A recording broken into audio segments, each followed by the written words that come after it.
हम आपको संतान सप्तमी व्रत 2024 के कथा के महत्व को बताएंगे। संतान साथ व्रत कथा एक पवित्र और महत्वपूर्ण व्रत है। संतान सप्तमी व्रत में आपको गाय माता को बस एक चीज खिला देना है, तो समझो माता पार्वती और भोले बाबा का आशीर्वाद आपको प्राप्त हो गया। गौ माता के ऊपर 33 कोटि देवी देवता निवास करते हैं, इसलिए गौ माता को सभी धर्म में सबसे पहले पूजा जाता है। दोस्तों, अब हम आपको बताएंगे कि संतान सावित्री व्रत किस लिए किया जाता है और किसके लिए किया जाता है, तो वीडियो को पूरा जरूर देखें। दोस्तों, संतान सप्तमी व्रत संतान की सुख समृद्धि और सलामती के लिए किया जाता है। यह व्रत माता पिता के द्वारा अपनी संतान के लिए किया जाता है, जिसमें वे अपनी संतान के लिए ईश्वर से आशीर्वाद और सुख समृद्धि की कामना करते हैं। इस व्रत की कथा के अनुसार एक माता पिता ने अपनी संतान की सुख समृद्धि के लिए यह व्रत किया था,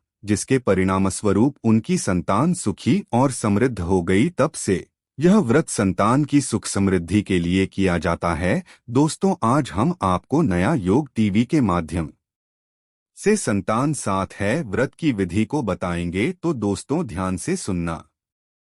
संतान साथ व्रत के दिन सुबह जल्दी उठें और स्नान करें, पूजा स्थान पर बैठें और संतान की फोटो या मूर्ति रखें। संतान के लिए ईश्वर से आशीर्वाद और सुख समृद्धि की कामना करें। व्रत की कथा पढ़े या सुने, दिन भर व्रत रखें और शाम को पूजा करें। व्रत के समापन पर संतान को आशीर्वाद दें और उनके लिए प्रार्थना करें। दोस्तों, यह व्रत संतान की सुख समृद्धि और सलामती के लिए किया जाता है और इसके परिणामस्वरूप संतान सुखी और समृद्ध होती है। संतान साथ व्रत में कुछ विशेष खाद्य पदार्थों का सेवन करना चाहिए और कुछ का परहेज करना चाहिए।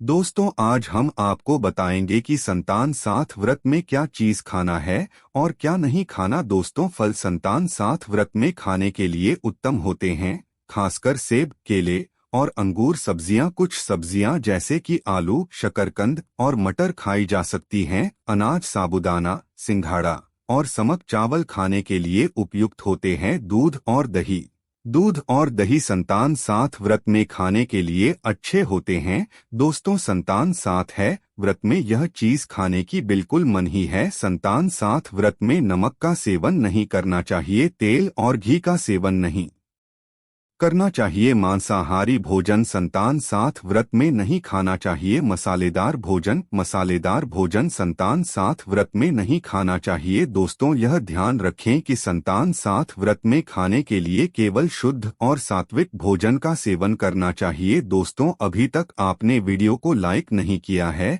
तो वीडियो को लाइक जरूर ही कर ले, इससे आगे की जानकारी सुनने से ही आपको लाभ की प्राप्ति हो। दोस्तों, अब हम आपको संतान साथ में व्रत की पूजा विधि बताने जा रहे हैं कि संतान साथ में भारत के पूजा किस प्रकार से करना है और किस तरह से करना है। यह एक सही प्रकार का तरीका। श्री शिवाय नमस्तुभ्यं, जय माता रानी। दोस्तों, संतान सप्तमी की बहुत ही सरल पूजा विधि आज की इस वीडियो में मैं आपके साथ शेयर करने जा रही हूं। जैसा कि नाम से पता चलता है, संतान सप्तमी यानी कि वह ब्रज संतान के लिए किया जाता है, संतान की प्राप्ति के लिए, संतान की रक्षा के लिए, संतान की उन्नति के लिए और स्वास्थ्य के लिए, अर्थात संतान की मंगल कामना चने के लिए यह व्रत किया जाता है। यह व्रत भाद्रपद मास के शुक्ल पक्ष की सप्तमी तिथि को किया जाता है। इसे के नाम से भी कहीं पर कहा जाता है। इस दिन महादेव और माता पार्वती की पूजा की जाती है।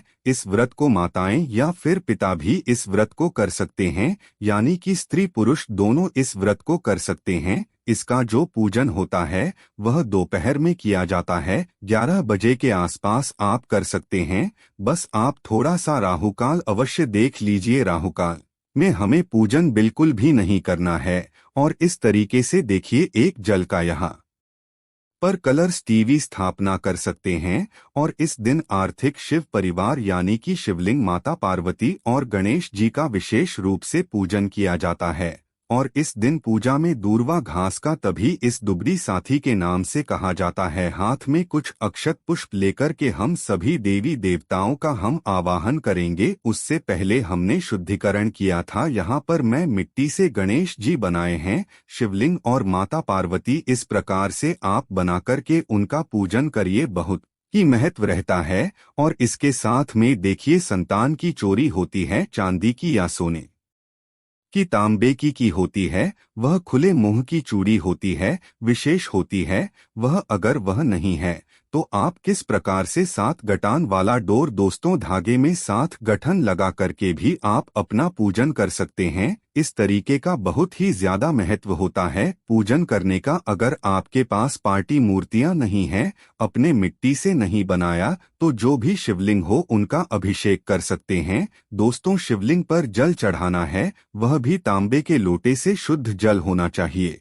दोस्तों, उसके बाद में दोनों आकार की मदद से हम जो हमने 7 गांठ वाला डोरा बनाया है, उसको पहले 7 बरिसल स्नान करेंगे। उसके बाद में कच्चे दूध के इस तरीके से चीज देते हैं, 7 वाली होती है, उसको तो कच्चे दूध में डुबो करके रख दिया जाता है। तो साथ साथ हमें इस दौरे का भी पूजन करना है। उसके बाद में देखिए, गणेश जी को जन्म अर्पित करेंगे और भगवान शंकर को हम जानू अर्पित करेंगे। और यहाँ पर माता पार्वती को हम चुनरी अर्पित कर देंगे। सभी को वस्त्र अर्पित करने के बाद में देखिए, यहाँ पर कलावर्तित कर दिया। आप चाहे तो कोई वस्त्र आदि भी अर्पित कर सकते हैं। भोलेनाथ को भी आप अर्पित कर दीजिए। माता को तो हमने अर्पित कर दिया, आप चाहे तो बड़ी चुनरी भी व्यक्त कर सकते हैं। उसके बाद में हम सभी को तिलक करेंगे। तो यह जो व्रत है वह संतान की सुख समृद्धि और खुशहाल जीवन के लिए किया जाता है। तो बहुत ही अच्छा उत्तम व्रत है। पति पत्नी दोनों इस व्रत को कर सकते हैं मिलकर की, क्योंकि देखिए संतान तो दोनों की होती है। दोस्तों, अब हम आपको बताने जा रहे हैं कि संतान सप्तमी व्रत में गौ माता को ऐसी कौन सी चीज खिला देनी है जिससे आपकी मनोकामना पूरी हो जाएगी और आपकी संतान अमर हो जाएंगे। काल भी उनका कुछ नहीं बिगाड़ पाएगा। इन चीजों को गौ माता को खिलाने से संतान के लिए लाभकारी परिणाम प्राप्त होते हैं।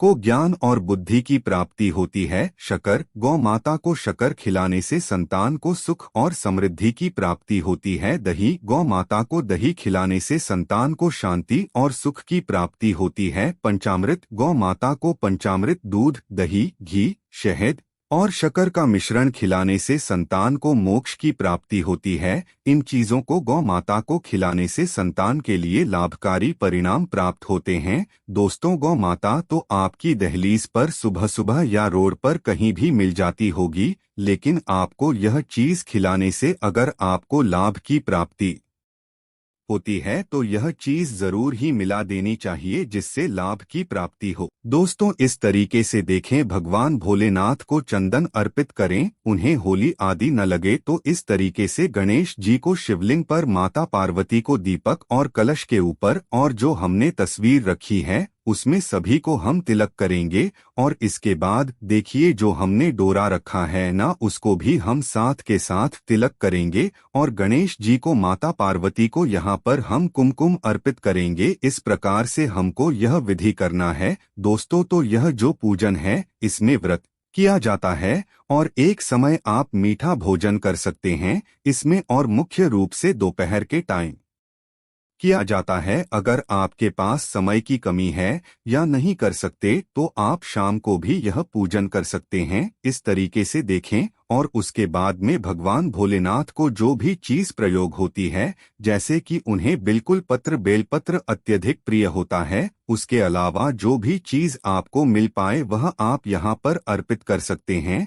तो देखिए, सभी को हम गणेश जी को शिवलिंग पर इस प्रकार से, माता पार्वती को सभी को ब्लू पत्र अर्पित करेंगे और तस्वीर के पास भी हम इस तरीके से बेलपत्र अर्पित कर देंगे। इस तरीके से देखें, इसके अलावा जो भी चीज मिल पाती है वह आप अर्पित करें। भगवान गणेश को, माता पार्वती को लाल रंग के पुष्प प्रत्येक प्रिय होते हैं। हो सके तो गणेश जी को आप गुड़हल के पुष्प परमिट करें। भोलेनाथ को सफेद प्रिया होता है, तो सफेद रंग के जो भी आपको फूल मिल जाते हैं, केतकी का फूल बिल्कुल भी प्रयोग ना करें आप, और उसी के साथ में देखिए सफेद रंग का यदि मदार का फूल आपको मिल जाता है वह अर्पित करिए, नहीं तो पर्पल भी आप अर्पित कर सकते हैं, लेकिन सफेद रंग का जो मादर होता है वह बहुत ही विशेष होता है, जिस पर मैं चंदन लगा करके अर्पित किया है। और यहाँ पर देखिए धतूरे के फूल मिल गए हैं मुझे, और धतूरे का फल यह कांटेदार फल होता है।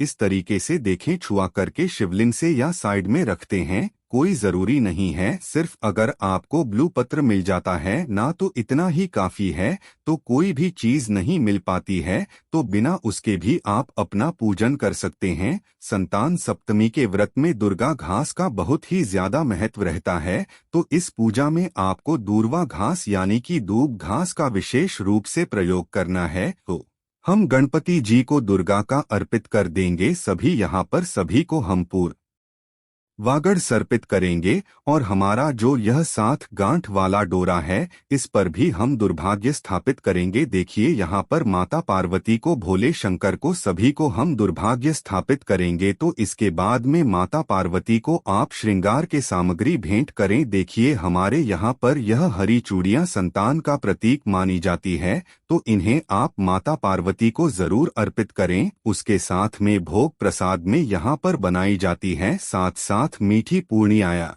फिर साथ साथ मीठे पूरे 77 मालपुआ बनाए जाते हैं और यही खाया भी जाता है। और साथ में कुछ फल भी आप यहाँ पर अर्पित कर सकते हैं। उसके बाद में आप यहाँ पर जल का 1 लोटा रखिए और हाथ में कुछ दूर्वा के नाल रख लीजिए, और उसके बाद में हाथ में कुछ अक्षत रख करके आप संतान सप्तमी की यहाँ पर कथा करिए, कथा सुनिए। इस प्रकार से भरते हुए हमें कथा पढ़नी चाहिए, सनी चाहिए। इस तरीके से ध्यान पूर्वक कथा का श्रवण करने के बाद में जब आपकी कथा संपूर्ण हो जाती है तो हाथ में जो हमने दूर्वा रक्षित लिए हैं उसमें से थोड़े से पूर्व रक्षक हम जल के लोटे में डाल देते हैं, और बाकी के हम यहाँ पर देखिए भोलेनाथ के पास और गणेश जी के और माता पार्वती के पास में हम छोड़ देते हैं। और उसके बाद में देखें तो आप इसका आगे सूर्य को दे सकते हैं, और शाम को कर रहे हैं तो आप चंद्रमा को इसका आगे दे सकते हैं। तो इस तरीके से देख कथा सुनी जाती है संतान सप्तमी के व्रत में। इसके बाद में हम कपूर से आरती करेंगे भगवान गणेश जी की और भगवान भोलेनाथ की, और माता पार्वती के हम इस प्रकार से आरती करेंगे। आरती करने के बाद में हम प्रार्थना करेंगे, एक समय याचना करेंगे भगवान भोलेनाथ और माता पार्वती से प्रार्थना करेंगे। संतान सप्तमी व्रत में भगवान विष्णु और माता लक्ष्मी की पूजा करने से लाभ की प्राप्ति होती है। इस व्रत में भगवान विष्णु के 7वें अवतार भगवान राम की भी पूजा की जाती है। भगवान विष्णु की पूजा करने से संतान की दीर्घायु और स्वास्थ्य की प्राप्ति होती है, संतान को ज्ञान और बुद्धि की प्राप्ति होती है, संतान को सुख और समृद्धि की प्राप्ति होती है। माता लक्ष्मी की पूजा करने से संतान को धन और समृद्धि की प्राप्ति होती है, संतान को सुख और शांति की प्राप्ति होती है, संतान को मोक्ष की प्राप्ति होती है। भगवान राम की पूजा करने से संतान को धैर्य और साहस की प्राप्ति होती है, संतान को ज्ञान और बुद्धि की प्राप्ति होती है, संतान को सुख और समृद्धि की प्राप्ति होती है। इन भगवानों की पूजा करने से संतान सप्तमी व्रत का पूर्ण लाभ प्राप्त होता है। दोस्तों, संतान साथ आएगा व्रत महिलाएं अपनी संतान के सुख समृद्धि और कुशल जीवन के लिए और उसके अच्छे स्वास्थ्य के लिए है व्रत रखा जाता है। अगर आपकी संतान नहीं है तो भगवान जी से आप प्रार्थना करें कि ईश्वर आपकी भी मनोकामना पूर्ण करें। उसके बाद में देखिए और पूजा मेरी कमियों को दूर करने के लिए आप कुछ ना कुछ दक्षिणा आवश्यक रूप से अर्पित कीजिए, जो भी आपकी सामर्थ्य हो, और उसके बाद में हम जल्द देंगे। इस प्रकार से तो इस तरीके से संतान सप्तमी के दिन महादेव और माता पार्वती का पूजन किया जाता है। जी, जल के लोटे से हमने कथा सुनी थी, उसे यदि आप दिन में कथा कर रहे हैं तो आप सूर्य को दे दीजिए कि शाम के टाइम आप कथा कर रहे हैं तो चंद्रमा को आप करके दे दीजिए। आप यहाँ पर जो हमने बुक प्रसाद लगाया है उसमें 7 पुड़िया तो होती है, वह तो माता का भोग प्रसाद होता है। 7 जो होती है वह आपको खुद खानी होती है। यदि आप पूरे पूरे नहीं कर पाए तो आप अपने पति को खाने के लिए दे सकते। इसके अलावा आप इसे खाने के लिए किसी और को ना दे तो इस तरीके से बाकी की जो 7 पुड़िया है आपने गौ माता को खिला दीजिए। और यह जो हमने फल रखे हैं उन्हें आप भूख प्रसाद के रूप में प्रेम परिवारजनों में वितरित कर सकते हैं। और उसके बाद में दोस्तों इस टॉपिक का विसर्जन आप कर सकते हैं शाम के समय सूर्यास्त होने से पहले कर दीजिए। लेकिन यदि आपने पूछा शाम के टाइम किया है तो इस चौकी का भी सर्जन आपको अगले दिन करना है। इसको आपको अपने सीधे हाथ में ग्रहण करना होता है। तो आप चाहे तो उसे पूरे वर्ष पर भी पहन सकते हैं। आप चाहे तो 7 महीने के लिए पहन सकते हैं, 7 दिन के लिए पहन सकते हैं, या फिर आप केवल संतान सप्तमी वाले हैं व्रत वाले दिन आप इस धागे को पहन लीजिए। उसके बाद में खोल करके आप इसे अपनी पूजा स्थल पर या फिर किसी भी पवित्र जगह पर आप इसे रख दीजिए। संतान के नाम की मानी जाती है हरी चूड़ियां, तो आप इन चूड़ियों को किसी को ना दे। आप स्वयं पहने साड़ी एक साथ नहीं पहन सकते हैं। तो जब भी आप चूड़ियां पहनते हैं